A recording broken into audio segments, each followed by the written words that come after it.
वर्षा का मौसम था। बारिश बहुत तेज हो रही थी। गांव के कोने में बनी टूटी फूटी झोपड़ी में रमेश का परिवार रहता था और झोपड़ी से पानी टपक रही थी। अम्मा, फिर पानी टपक रहा है। मेरी किताबें भीगी जा रही हैं। धीरे बोल बेटी। तेरे बापू सुबह से काम ढूंढते ढूंढते थक गए हैं। तभी रमेश अंदर आता है। वह बहुत थका हुआ था और उसकी आंखों में परेशानी साफ झलक रही थी। तभी उसका बेटा मोहन बोलता है। आज भी काम नहीं मिला। मिलता तो तुम्हारे लिए दूध ले आता। आज भी उधार बढ़ गया भोलू के यहाँ। चिंता मत करो रमेश, हम चारों साथ हैं, यही काफी है। तभी बाहर से एक आवाज आती है। सब चौंक जाते हैं। झोपड़ी का दरवाजा हल्का खुलता है। एक बूढ़ा आदमी भीगा हुआ खड़ा है। अजी, इतनी रात को कौन हो सकता है? काका आप कौन हो? बेटा, एक रात की पनाह मिल सकती है। बारिश बहुत जोरों से हो रही, इसलिए मैं घर नहीं जा पाया। अंदर आ जाइए काका, बारिश बहुत जोरों से हो रही, आप भीग जाएंगे। बूढ़ा अंदर आता है। उसके हाथ में एक थैला था और वह गौरी से बोलता है। धन्यवाद बेटी, मुझे सहारा देने के लिए तेरा लाख लाख शुक्रिया।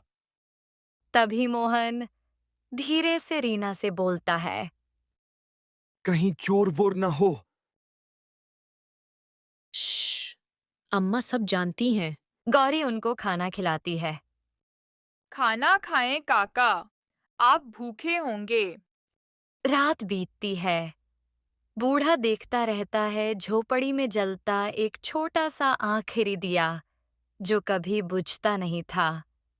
सुबह होते ही बूढ़ा कहता है। गौरी बहू, ये दिया रात भर तूफान में भी कैसे नहीं बुझा? दिया नहीं, हमारी उम्मीद है काका। अगर ये भी बुझ गया तो घर अंधेरे में चला जाएगा। बूढ़ा मुस्कुराता है और बोलता है।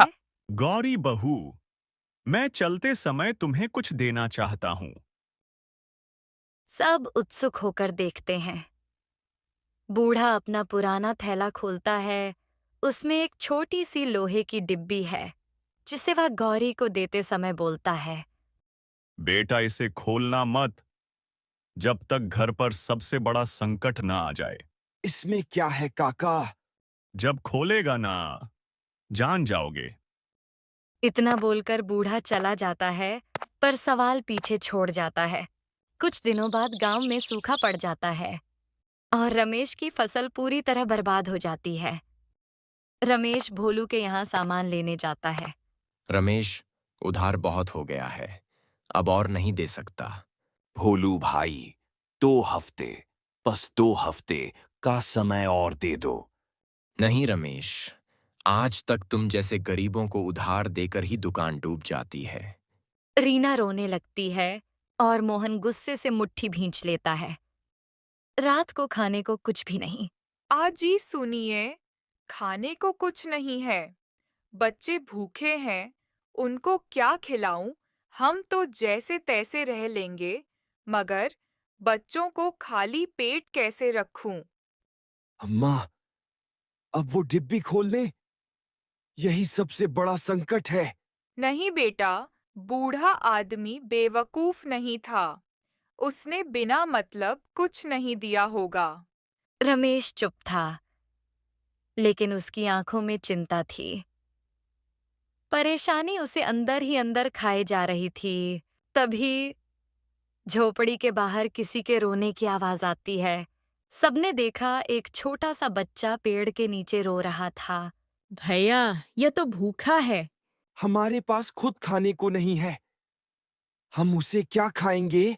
पर भूखे को भगाते नहीं हैं। वह अपनी बची हुई आधी रोटी उस बच्चे को दे देती है।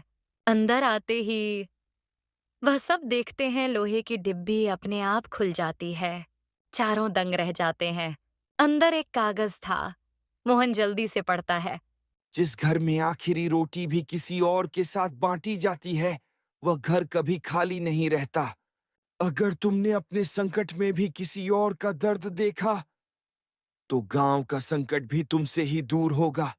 उसी समय बाहर बारिश बहुत जोरों से होने लगी।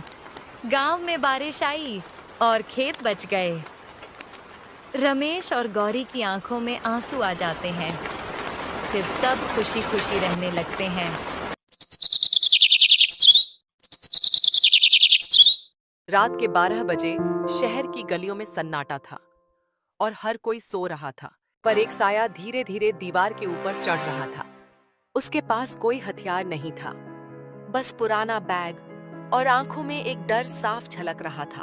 और वो खुद से बुदबुदाया, बस ये मेरी आखिरी चोरी है और फिर मैं माँ का इलाज कराऊंगा और उसके बाद कभी चोरी नहीं करूंगा। उसने खिड़की से अंदर झांका और देखा। कमरे में किताबें थी, दीवारों पर बच्चों की पेंटिंग्स लगी थी और एक बेड और टेबल थी। अरुण ने धीरे से दरवाजा खोला और अंदर कमरे में आ गया। और अचानक उसकी नजर टेबल पर पड़ी, जिस पर एक बटुआ रखा था जिसमें नोट चमक रहे थे। वो मुस्कुराया और बोला, माँ, अब तेरा इलाज हो जाएगा। वो बटुआ उठाने ही वाला था कि पीछे से आवाज आई। कौन है वहाँ? चोर चोर।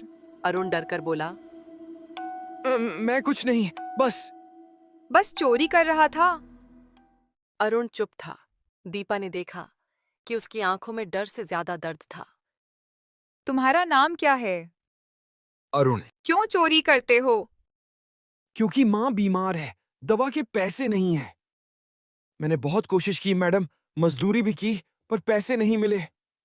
माँ को डॉक्टर ने कहा अगर 3 दिन में दवा नहीं दी तो। अरुण की आंखें भर आईं। दीपा ने लंबी सांस ली। वो रसोई में गईं और वापस आईं एक कप चाय लेकर। लो, पी लो। अरुण हक्का बक्का। आप मुझे पकड़वाएंगी नहीं? नहीं, तुम पहले इंसान बनो, फिर फैसला करेंगे कि चोर हो या नहीं। अरुण ने चाय पी। दीपा ने अलमारी से एक लिफाफा लिया और बोली, इसमें 5,000 हैं। अपनी माँ का इलाज करा दो। नहीं मैडम, मैं भीख लेने नहीं आया था। तुम ले रहे हो, लेकिन भीख नहीं, भरोसा। कभी लौटाना चाहो तो वापस आ जाना। अरुण के हाथ कांप गए। उसने कहा, मैं लौटाऊंगा कसम से। और वो चला गया। 6 महीने बाद दीपा के पास एक नौजवान आता है। वो था अरुण। मैडम, मैं पैसे लौटाने आया हूँ। दीपा मुस्कुराई। तुम्हारी माँ कैसी है? अब ठीक है मैडम, मैंने अब काम शुरू किया है। एक छोटी चाय की दुकान। मैंने उस रात चोरी नहीं की थी, पर आपने मुझसे चोरी छुड़ा दी। मैं आज बहुत खुश हूँ, तुम्हें कामयाब और ईमानदार देखकर। तभी पीछे से इंस्पेक्टर शेखावत आए। उन्होंने कहा, मैडम, इसी इलाके में 1 महीना पहले बहुत चोरियां हुई थीं। क्या आपने किसी संदिग्ध को देखा? हाँ, मैंने देखा था, पर अब वो चोर नहीं रहा। वो जिसने चोरी करके नहीं, ईमानदारी से अपना भविष्य बना लिया। ऐसे चोरों की हमें कमी है देश में।